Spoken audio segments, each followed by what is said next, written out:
What are the top 10 things you need to know about when you're starting home recording? And more interestingly, what does AI think? Yes, in this week's podcast, I'm going to get ChatGPT to define what it thinks the 10 most important aspects of home recording are. And then I'm going to throw a little bit of the human touch on there. I'm going to give you my commentary and let you know, do I agree with these?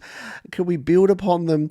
And are we doomed? Do we just let AI take over the world? Hello, my name is Pete Johns. This is the Studio Live Today podcast, where my goal is to help you create, record, and release your best music. And I had this idea through the week. It may be a great idea. Maybe it's a terrible idea. Let me know. Let me know what you think of this. But I've decided to hand things over to AI. I'm giving them the keys to the podcast this week because I wanted to do something. I wanted to do a show about the top 10 things I think you should know, or at least you should start learning about when you start home recording. But instead of it just being me, I'm like, that's a bit boring and predictable. Let's jump into ChatGPT. So if you're watching here on the video version, what we're going to do is I've put in a prompt here and I've said, write a list of the top 10 things that someone learning home recording for the first time should know about, including a few sentences about each topic. I'm then going to break these down, and again, hopefully I can give you my views on these and add a little bit of the human touch. So let's let the robots do their work. ChatGPT, what have you got for me? Well, it said certainly learning home recording. Oh no, it's already gone too fast. Let's wait for it to produce its 10 things. I'm already seeing some of the things here. They look pretty good. Yeah, they look okay. All right. No, that's not bad. So let's just read you the intro.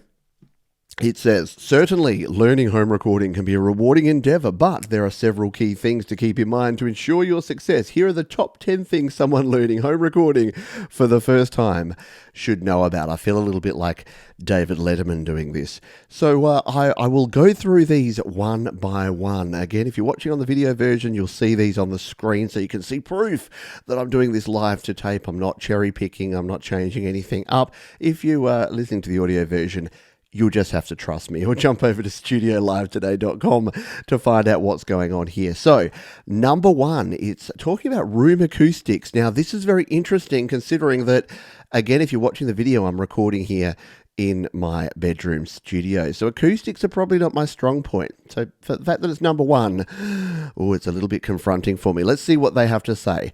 Understanding the acoustics of your recording space. Proper room treatment and positioning of your equipment can significantly impact the quality of your recordings by reducing unwanted reflections and resonances. Now, yes, I agree with this wholeheartedly. It's a very good and important thing to think about, because if you're recording in a large echoey space with lots of flat surfaces, reflective surfaces, you're going to get a lot of echo. You're going to get a lot of reverberation, unwanted reverberation if you're recording in a larger space. So it is a good idea to be able to record in a smaller space, to be able to record somewhere where you're not directly in like a small boxy four walls where things are going to be bouncing around is good. If you got soft furnishings, so I have curtains, I have a bed because I'm in a bedroom studio, I have a bunch of things around me that are going to help with that sort of thing. And outside of that, you got things like bass traps, you got acoustic treatment, you can go the whole hog. But remember, acoustic treatment or room acoustics, it's not about the soundproofing. It's not the old putting the egg cartons on the wall. That's got nothing to do, well, it has a little bit to do with room acoustics, but not much to do with room acoustics. But room acoustics is more about finding a space where you can record and then mix and then master, where you're not going to get a whole lot of interference. So, you know what? I've always said, if you're recording and you're in a home studio, jump into your cupboard. Your walk-in robe is a great place to do some vocals. If you want to get some reflections, go into your bathroom. It can be a fun place to play drums or guitar sometimes to get some cool things, and use headphones. I know, sacrilege, but if you don't have the ideal space, if you're in an apartment, if you've got lots of people around and you just can't be blasting out and be using monitor speakers that are set up at exactly the right angles, then go with a good pair of monitor headphones. So room acoustics important, and hopefully there's some ideas in there that are going to help you out. Number two, microphones. Different microphones have distinct characteristics and are suited for various purposes. Learn about different types such as condenser, dynamic, and ribbon microphones and how to choose the right one for your recording Needs, yeah, this is an interesting one. Microphones. Now, I'm of the opinion that yeah, use what you've got. If you've got any microphone at all, use it. But look, yeah, dynamic microphones. So the difference between a dynamic or a condenser microphone. Dynamic microphones don't need any phantom power, so you don't need to have that 48 volts of phantom power when you plug them into something. But at the same time, they don't pick up as much of the signal. So if you're using, like me right now, I'm talking into a dynamic microphone. What's great about a dynamic microphone is it rejects a lot of background noise. So if you're in a larger echoey space and you want to make sure that you're rejecting a lot of that background noise, you got noisy fans, you got noisy neighbors. We know what it's like. You got a crying baby in the apartment above you. Then a dynamic microphone can be great. But if you've got a female vocal, if you've got some violins, if you've got some very, precise fingerstyle guitar, you may want to go for a condenser microphone. That can be a better option for you. So there's different types of microphones. Ribbon microphones, I don't use ribbon microphones. Most folks in a home studio won't, but when you're at the point where you want to use a ribbon microphone, you'll know what they are. But they are very, very delicate. If you think that like dynamic and then condenser, ribbon microphones are very, very sensitive and also very easy to break. So don't go out and spend hundreds of dollars on a ribbon microphone unless you really know what you're doing with it. Number 3. Audio interfaces. Yes, audio interfaces. I love talking about audio interfaces, but what are they? Well, what does ChatGPT say? A quality audio interface is essential for connecting your microphones and instruments to your computer or your iPad or iPhone. Sorry, I added that in. That's Pete Edit. Look for options with sufficient inputs, outputs, and good preamps for optimal sound quality. Yes, great point. And I've been noticing, if you go over to my gear guide, by the way, studiolivetoday.com/gear is the place you want to go. If you go over to my gear guide, you will see that I've got a bunch of audio interfaces that I recommend from Focusrite and from Steinberg mostly. They're the 2 brands that I recommend, but M Audio, Presonus, even Behringer at a pinch if you really want to go down that track. There are options that you can go with, but for me, I stick with Steinberg and I stick with Focusrite. I'm staring at them right now. I've got the 2i2 over there from Focusrite. I've got the Steinberg UR22C, and I've got over on my shelf, you can't see, but especially if you're on the audio version, I've got the Steinberg UR44 as well. So if you're looking for an audio interface, go with something brand name. If you go something too cheap, you're not going to get the quality in, as it said there, the preamps, and what it doesn't mention there is the digital converter. So the second most important thing, preamps are important. So making sure that you've got a nice preamp, you plug your microphone in, you get a good quality signal. The second most important thing is the analog to digital conversion. So when you plug in your microphone or you plug in your guitar, it's got an analog signal, it's got to convert it over to digital, and you want that to be the most pristine quality that you can get. Now, yes, you can spend $500, $1,000, thousands of dollars on a really high-end interface, but at least get yourself something that may be $100, $200 that's going to give you a good quality signal. And it doesn't really mention the details here, but I'll give you a little bit more. USB-C in particular is probably what you're looking for these days, so that you can plug into either an iPad, an iPhone, a Mac, a PC.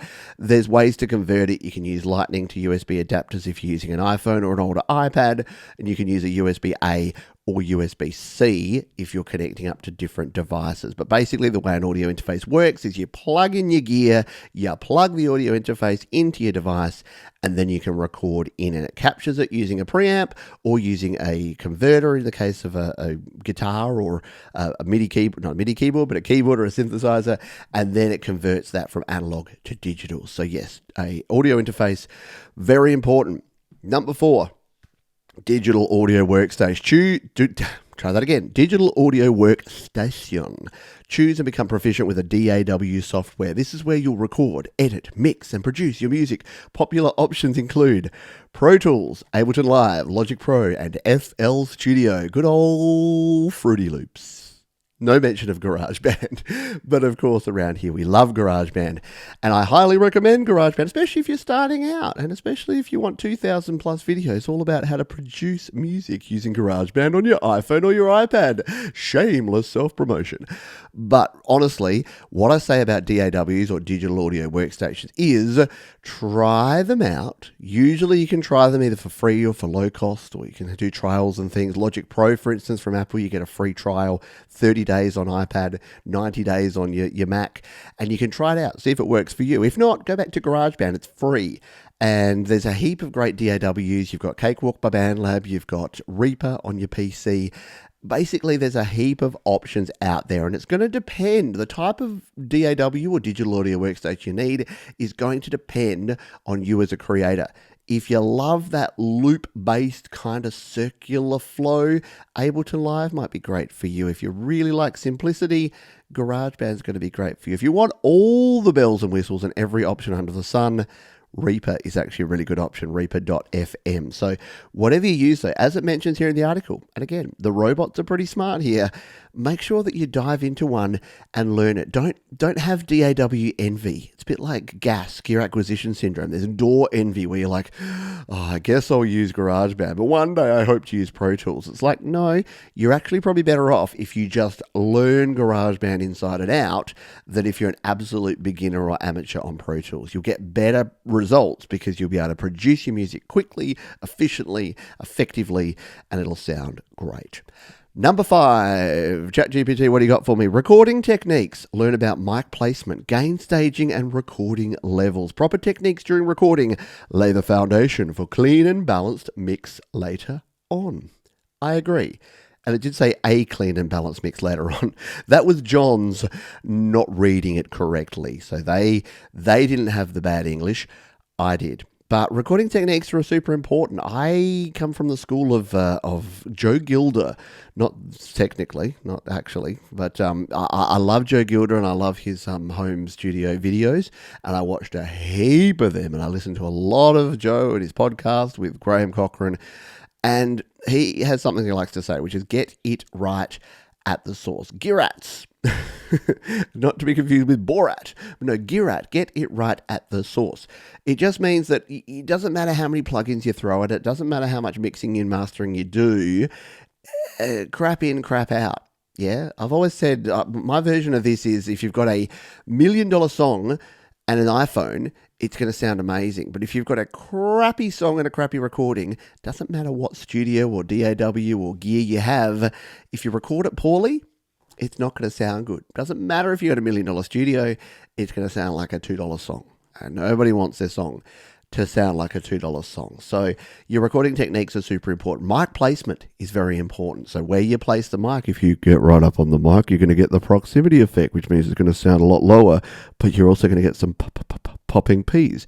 If you're too far away from the microphone, then people aren't going to be able to hear what you're saying. So maintaining the distance, trial and error with your mic placement. Try different microphones in different places. Or if you've just got one microphone, just try it in a few different places. You'll soon learn what works and what works for you. Gain staging, that just means setting the gain of your different devices. So what you're going to find is there's stages of gain. So you can actually have, sometimes you'll have your guitar and then you'll have the input and then you'll have the output into the DAW, and you want to line up or align all those. Look, I can go into detail about gain staging. It's less important now than ever. That's a controversial statement. Some people still swear by it. Go and Google or YouTube search gain staging. You're going to get 15 different views and 15 different opinions, and then just choose one and do what they say. You'll be fine. It'll be all good. The other thing we've got here, recording levels. Now, this is important. If you listen to one thing from this entire podcast, listen to this. Recording levels. In the digital world, you do not need to crank up your volume. If you've come from an analog world where you're used to pushing the boundary, you want that needle popping against the red, guess what? You do not want that in the digital world, because unlike analog, where you get a little bit of that analog clipping, it can kind of sound good. It can kind of just give it a little bit of that tube warmth, that nice top-end warmth that you want. In the digital world, it just sounds distorted and clippy and crappy. So you do not want to go too loud. I recommend, my rule of thumb is whenever you're setting your levels, whenever you're setting your recording levels, 50 to 70%. If your peaks are going above 80% or even 70%, then guess what? If that's you when you're trying it out, have you ever done this before where you're doing it like test 1, 2, 3? Guess what? You test 1, 2, 3. Once you start recording, it becomes test 1, 2, 3. Yeah, you go louder, don't you? you go much louder. So you need to make sure that you've got some headroom. And with going back to the audio interfaces and other things, with the latest gear, or even with gear that's 5 years and 10 years old, it's got really good processing. It's got a really low noise floor, which means that you don't have to worry about turning it up. You have to crank up your input gain. Now, you don't want it so low that you don't even see your waveform. I made that mistake early on, and that makes editing really hard when you can't see your waveform. But you don't need it bouncing up from the top of it either. You need it somewhere in between. Let's go to number 6, shall we? And that is signal chain. Understanding the signal flow. Let's try that again. Signal chain. Understand the signal flow from your source microphone or instruments through the audio interface to the DAW. A clean signal chain prevents noise and distortion from degrading your recordings. This is actually a really good one. And I hadn't really discussed this in a long time or even really thought about it, but it's so true. The quality of your gear, your cables, your connections, that all has a part. Now, you think in the world of digital recording, well, it's either on or it's off. It's either working or it's not. And look, that's the case with a lot of things. When you're plugging in via USB, it's either going to connect up or it's not. But especially with your analog gear, that ain't always the case. You do want to spend a little bit extra maybe. Maybe don't buy the absolute cheapest gear. Look, I'm someone who uses Amazon Basics. So I'm not going to sit here and tell you that you need to buy monster cables. You need to spend hundreds of dollars on gold and platinum plated cables for all of your XLR cables or your guitar cables. But you can actually go too cheap. And what that's going to do is it's going to introduce a few things. You're going to introduce some occasional crackles and pops. And I've had this problem recently. I had to replace some cables. I had an XLR cable that you might have heard it on a podcast a few months ago. I recorded some podcasts. I didn't realize until I went to the edit. And I'm like, oh no, it's crackling. It's popping. It's no good. Had to replace out that XLR cable. Same with guitar cables. If you buy the absolute cheapest guitar cables, you're going to get the crackles and pops. You're also going to get some ground interference. So you're going to get interference in your signal chain, and that's not going to sound good. You're going to get a ground hum from the electricity. Sometimes you can get that, that really bad, like that 60 hertz or 50 hertz, depending where you are in the world. That can be no bueno. So do what you can to try and make sure that your signal chain is as clean as possible, shorter cables, quality cables, and make sure that you're not getting any interference through those, and you will be all good to go. Number 7. I nearly need to sneeze. Number 7, editing. Master basic editing skills, including cutting, copying, pasting, and arranging audio clips. Editing helps you create a polished and professional sound by eliminating mistakes and refining performances. Now, this one I'm going to give you a caveat for, because do not use this as an excuse to say, well, I can just fix it in the edit. I can, say it with me, folks, fix it in the mix. You know what fixing it in the mix is? A pain in the ass, and B, a fallacy, because you really can't crap in, crap out, remember, same as all the other things we talked about. So fixing it in the mix is not going to work, or fixing it in the edit in this case is really not going to work for you. But I do agree with this. Learning your DAW goes back to that whole mastering your DAW. Being able to learn your keyboard shortcuts, knowing how to cut and copy and paste and move things around, very important. Arranging audio clips, very important stuff. And look, it will depend on the type of music you produce. Some folks will be very organic and they have to do virtually no editing, but it can be the difference between a good song and a great song. Example, when you record a guitar part, some of your editing could be as simple as going to the front of that, making sure that there's no lead in that's going to create that background hissy kind of sound. And that when the guitar's not playing, automate the volume down to 0 and then bring it back in, or chop out that section. Use your split tool and cut it out, because the cleaner you can make it, the less background noise you can have throughout your track. Remember, if it's on one track, it's okay, but when you're lining up 2, 3, 4, 5, 8, 16, 32 tracks, and you've got a little bit of background noise on all of those, you don't need them to be there. So your editing phase can be really important. A bit of automation, a bit of editing, a bit of copying, cutting, and pasting can really help out. So I agree, editing is something, again, probably not thought about as much as it should be. Number 8. Mixing. Mixing involves balancing and enhancing individual tracks in your project. Learn about concepts like EQ, compression, reverb, and panning to create a cohesive and engaging mix. And this is actually really good. That this article, look, AI, don't get lost with the whole AI thing. It's not magic. It's not computers. This is all trained on what people have said. People much smarter than me that have been teaching people to do home recording for decades.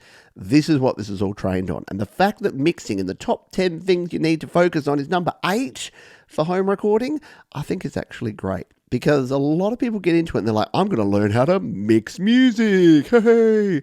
No, you got to learn how to create music, which means you got to learn how to set up your gear. You got to learn how to record a clean. You got to learn how about your signal flows. You got to learn all the things we've already talked about. And then when you get all that down, mixing becomes important. So what is mixing all about? Well, mixing involves, as we said, balancing and enhancing individual tracks in your project. So EQ, what is EQ? EQ is a volume knob for frequencies. It's as simple as that. So when you're turning your volume up or down on a track, guess what? If instead of just wanting to turn the volume, the whole track volume up, you just want more bass, you add an EQ and you enhance the bass. Or more importantly, maybe you add an EQ and you reduce the treble, because subtractive EQ, removing the parts you don't want, is often a better idea. It often works better than increasing the parts you do want, because otherwise, if you just keep hearing things, you keep turning everything up, it can become like a real hot mess at the end of the day. Whereas if you find the bits you don't like and you reduce them, it can actually work a lot better. So subtractive EQ, turning down the different frequencies. And what is bass? Well, it's the low end. What is treble? It's the high end. What is mids? It's the middle. It's not rocket science. You don't need a master's degree to be able to mix, or a mixing degree to be able to master. But we'll talk about that in a moment. So learn about that. Compression. What is compression? Well, all compression is it's flattening out your signal. So if you have something that goes very loud and then it goes very soft, you want it to be at a fairly consistent volume. So all compression is doing is actually pushing down the peaks. But Pete, compression increases the volume. Well, no, it doesn't. It actually reduces the volume. But most compressors have built-in gain adjustment or makeup gain that pulls everything up. So imagine compression chopping off your peaks and pushing everything down to flatten it out so that you don't have those peaks and troughs as much. And then you pull that whole signal up. So instead of your guitar solo sounding like it's cutting in and out, or your vocals that kind of like they're cutting in and out, you get a much more consistent. It's like automatic automation of your volume. It's actually a really cool thing. Learn about it. Type in compression into YouTube. You'll get 7,000 videos. Reverb. What is reverb? Reverb. All about. Reverb is the room sound. So if you have natural reverb in your room, that you're lucky, but you're also unlucky, depending what you want to do. So for something that I'm doing here for this podcast, I'm trying my hardest to reduce the reverb. So I'm pretty close to my microphone. I'm not talking directly at a flat wall. I've got soft furnishings around me, and I'm doing the best I can to reduce the amount of reverberation. But as you know, when sometimes you're singing a song, sometimes you want all the reverb. And that's what you can do. You can add an effect, as I just did here, which hopefully worked on the podcast. If you didn't hear anything there, I've done something wrong and it didn't come in the mix. But I tried to turn on a reverb. I tried to turn on a reverb effect there. And panning. Now, do not underestimate the importance of panning. What is panning? It's how much of your signal's on the left and how much is on the right. And again, if EQ is a volume knob for your frequencies, for your bass and your mids and your trebles, panning is a volume knob for your left and your right speakers. Now, when something is in the center, it is just equilaterally on the left and the right. And then if it's all on the left, guess what? It's 100 on the left and 0 on the right. Or it could be 70-30. It can be wherever you want. And that's all that panning is. It's just turning up the volume. You've got a stereo mix. You're mixing in stereo. You've got a stereo channel. So therefore, if you turn it up on the left, it turns down on the right. That's all you're doing. So just imagine that you've got 2 tracks. Every track, if it's a stereo track, is like 2 tracks. And just think about that in terms of that. It can either be muted, which is 0 on both, or it can be 100 on the left, or 100 on the right, or it can be 50-50. And that's all that panning's about. It's not hard. It's not a difficult thing. But getting a balanced mix can be difficult. So learning how to use your panning, and it won't come straight away. Just keep chipping away at it. Keep learning. Keep trying. Number 9, monitoring. Monitoring. Invest in good studio monitors or headphones. Ooh, that's going to annoy some of the purists. Or headphones to accurately hear the nuances of your recordings. Reliable monitoring ensures that your mixes will translate across different playback systems. Yeah. So, monitoring, what do you want? Well, you either want monitoring headphones. So, that's headphones that are flat. Are you going to crank your Beats by Dre? No, you're not. Do you want the X bass from Sony? No, you do not. You want it to be as flat and boring as possible. Why? Because if the bass is enhanced, you're not going to turn the bass up enough because it's going to be already enhanced and you're not going to get an accurate, balanced mix. You want something really flat. Now, I use some pretty low-end studio monitors, to be honest. I love the Sennheiser HD280 Pro. They're about a $100 headphone. They're great for tracking because they're closed back, meaning you won't get any of that bleed, or at least not much bleed into from if you're playing back sound or you're playing back your audio. And they're actually pretty good for mixing. Now, you can go up, you can go $200, $400, $1,000, $2,000. You can spend whatever amount of money you want on all this sort of gear. But a good pair of monitor headphones are like a hammer. Like, you're not going to go to the building site. You might not have a nail gun, but you're going to have a hammer. And that's the way I look at a good pair of monitor headphones, is that they're one of the first things I think that you should acquire for your home studio. And again, studiolivetoday.com/gear. The gear guide will tell you everything that I recommend, including those Sennheiser HD280 Pro. Monitor speakers are the other options that you have, some reliable monitoring speakers. Now, again, same sort of deal. You don't want ultra hyped bass. You want some nice flat monitors that you can maybe do some tweaking to. Here in this studio, I have a very small room, this bedroom studio. I use the PreSonus Iris. They're 3.5-inch near-field monitor speakers. They pack a decent punch, but they're nothing to write home about. But I know them. I know them really well now. I know where they are. And I know that when I'm mixing a song, I know what it sounds like here, and I know what that translates to. And that's one of the most important things. A lot of people say to me, how do I get my mix so it sounds really good on headphones and sounds good in the car? It sounds good in the car and sounds good on a Bluetooth speaker. Sounds good on a Bluetooth speaker and sounds good on earbuds. This is the big challenge. And this is why no matter how good your monitoring setup is, and even the absolute pros that are producing in those $1 million fictional studios I talked about before, even the pros use reference monitoring, which means taking your mix and playing it in different places. So grab your mix and stick it on your iPhone and go and play it. Grab your mix and take it to the car. Put it in your boombox. Play it through your Bluetooth speaker. Whatever you can do to hear it in different places. Because when you're listening on your monitor speakers, it may sound fabulous. And then you realize that when you play it on anything that has more bass, it's way overhyped. So what do? You come back and all that great learning you did about EQ in the mixing, you start tweaking those. You start reducing some of the bass frequencies and some of the instruments, especially instruments that don't need that much bass. You may not realize that your vocals have too much bass or your guitars have too much bass. Your bass drum and your bass guitar, they probably should have bass. But when you've got good monitoring, you will learn this stuff. And it's more important. This may be a controversial statement. And again, some of the pros may come at me and say, what are you talking about, Johns? But in my opinion, it is more important to know your gear and know how things sound on your gear, and then how that actually translates onto other gear, than to have the best gear. Sure, if we could all have a pristine mastering studio with perfect acoustic treatment and 8-inch studio monitors that cost $10,000 a pair, we would. That would be fabulous. But we don't, and therefore we can't. So whatever you've got, just learn. And the best thing is, here's a great tip. Listen to music. I spend time in this studio looking at my speakers, listening to my favorite songs, listening to the sort of music that I aspire to produce. Why do I do that? Because then when I'm playing my music, I know what good music sounds like through those speakers. So if I make my music sound like the good music that's coming out of those speakers at my face, then it's going to sound like those songs. It's like the old reference monitoring, bringing in a track and putting it into your mix. It's the same with your listening environment. That was a long time of monitoring, so we better finish up.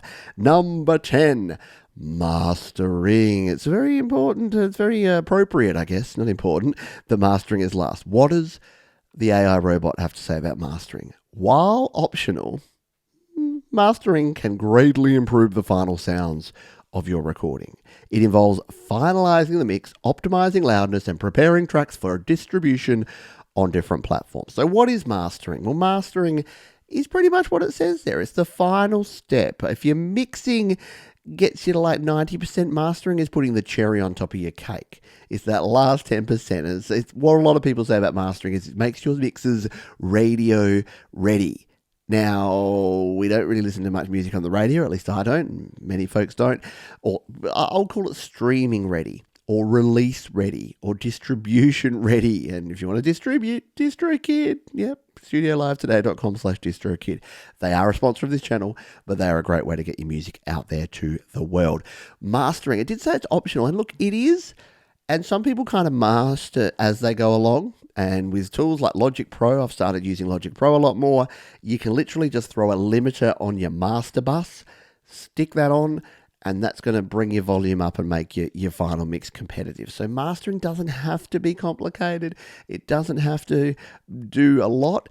It can literally just take a really good final mix and make sure that those levels are competitive. Because the last thing you want is when you release your song, you don't want to hear like Muse, your song, Foo Fighters, your song, Katy Perry. I don't know. But you don't want to have your volume not be competitive. At the same time, you don't want to Metallica it and make it so loud that, you know, it's just, you've removed every piece of dynamics from the song.